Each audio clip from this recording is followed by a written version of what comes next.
They call it incredible for a reason. Go ahead. Well, so what I think is important to note is that just about every county right now is trying to steal your land. Not just trying, they did. And they usually do it through tacit, non-consensual agreements. So when you signed or you registered to vote here, when you signed a marriage certificate, when you signed your children into the hospital, when you signed their birth certificate, when you signed your driver's license, all of these things are scams to not only steal everything that you own, your entire estate, your children, and your land. No, the way that they've actually stolen the land is quite fascinating. They just created an overlay of zip codes, then they claimed them. But the thing about it is they can't claim your land. Land can only be passed from one sovereign to the next. It cannot be passed to a foreign corporation. So what they're doing is they're claiming your land because you haven't, and that way when you die, they can take it from your heirs. So that's why we need to get a little smarter about operating in the private, setting up our own private trusts, and claiming our land. It's like far and away. All you need is a bunch of little, white flags and some posts so you can get your meets and bounds, and then you can claim your land, and therefore you can then pass it on to your heirs. So one of the things we're doing immediately for Operational Restoration is we're setting up a PMA, a social compact, wherein we're providing refuge for people that want to come back and get their land back from the county. We're talking 4.5 million people in Maricopa County, of which they have every single person, this right here, this Maricopa County Assessor's Office. Which, Mickey, no one's here working. No one's even here all these, working. today's March 13th. Your land, and they're just banking on the fact that you're going to die. And they're all running around in there because they see us. If I may, the way how it's done. So you have a land, you have a physical land that can be only described in physical means and bounds. And when you go to purchase a property, let's actually wait for the gentleman to hear this too, because this is very important. I'm hoping that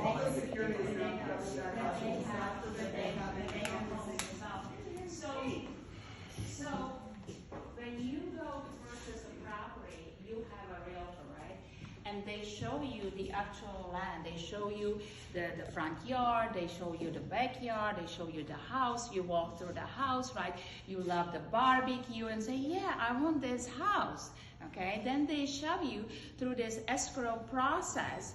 And at the end, they create deed of trust, warranty deed, corporate deed, or some kind of deed.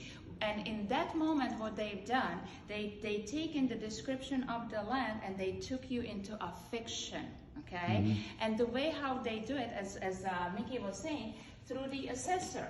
So when our country was invaded, they created this federal territory overlay on top of the land. So the actual land is described in the meets and bounds, which is done through the surveyors, licensed surveyors map. So you have one map that's describing the actual land in the meets and bounds. It basically tells you from this pipe to this pipe, there is so much, feet, then you have to go at that degree to the next pipe, and that's how you describe the actual, lawful description. There is a difference between that's a lawful description. The legal description is then when they take it at the end of escrow into the fiction. And that's the assessor's map. And they did it so they can assess the property taxes, because you cannot tax private land, but you can tax an estate. And that's how they do it. That they take the surveyor's map, they create another map through the assessor's office called the assessor's map. And now this land is no longer described in the physical meets and bounds, but it's described through a legal description, through a new map that was created in order for them to take you in the, I call it the legal la-la land, okay, into the fiction. And you think you are buying a property, but no, you are actually buying an interest on their parcel. And the way how you know is just read your deed. In your deed, it will tell you that you are a tenant. How can you own a property and be a tenant? And how come if you paid all your property, if you paid for the house that you own, how come, let's say you get a disease and something bad happens to you and you can no longer afford to pay the property taxes, that the county can come and steal your house that it's paid for? How is that done? This is how it's done. It's all done for fraud. And people don't even realize that actually they are not foreclosing on the actual land, but they are foreclosing on a fiction, on APN number, which doesn't exist. It only exists as a creation of the mind. Okay, so the solution is people need to wake up and they need to make claim to the land that's actually sitting abandoned. It's abundant. It's everywhere. abandoned. It's abundant. This is how you win every war, is the land. They knew that. They knew they had to con us out of our land and keep us poor, and keep us poor generation to generation to generation, so that they could basically just steal our country. It's, Right. And Mickey, it's the a word- blind insurrection. We are slaves, and we are all And what's- slaves. of The same word system. mortgage comes from the root word mort, which is mortician, and gauge, which is wish. So a mortgage is a 30-year sentence with interest. It's a death wish, mortgage. And they've drawn Mortgage money is a from your debt pledge. Cesta KB trust to pay for it. So there's So- no proof that the bank even funded it in the first place. Yeah, because You there is guys- no money. There is no money. Money was taken away through the Emergency Banking Act in the 1933. So if there is no money, they couldn't just take the money. They had to create a system. It's basically the credit system through the trust. You can only discharge, set off, or terminate the debt if you have no way to pay for anything.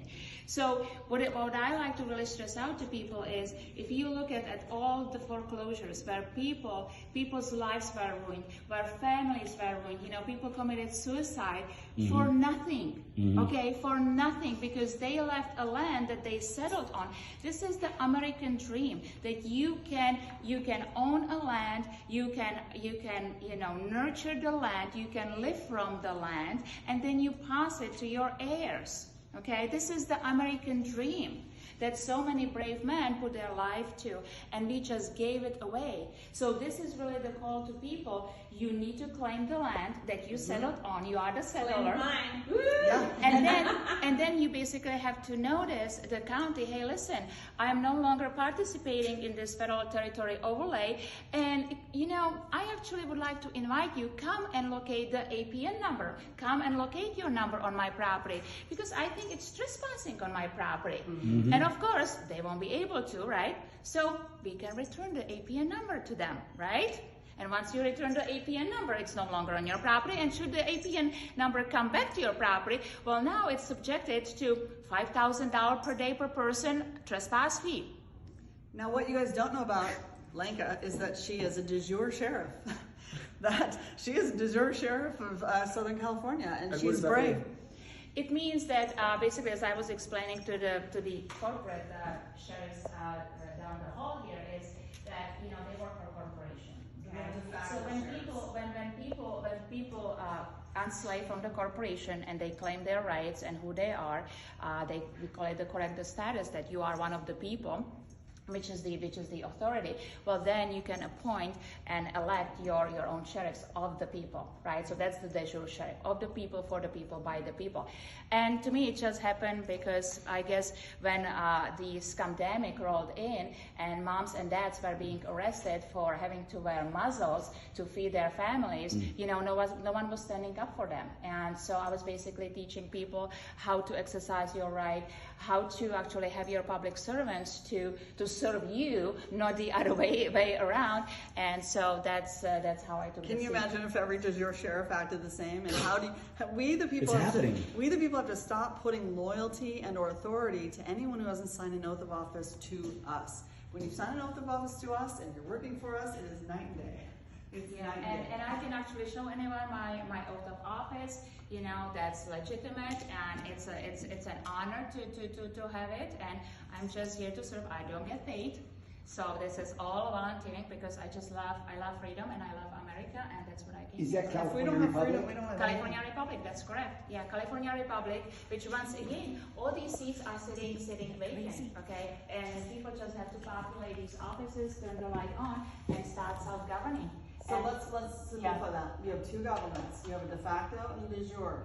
The de jure will never fail because it's set up by the forefathers. Okay, de jure is a republic. It will never fail for lack of a trustee. We just have to seat it. Guys, stop watching the fake, phony, false, fake news, fake government, fake everything, and start watching the real stuff. This is the real news. This is what real sheriffs do, okay? Yes. They work for us. On top of that, I have the land patent for almost all of Maricopa County, as in we pulled the patent, and now everyone can follow the process and procedure to simply claim your land and pass it down to your heirs. Yeah. So this really is the start of a new, we're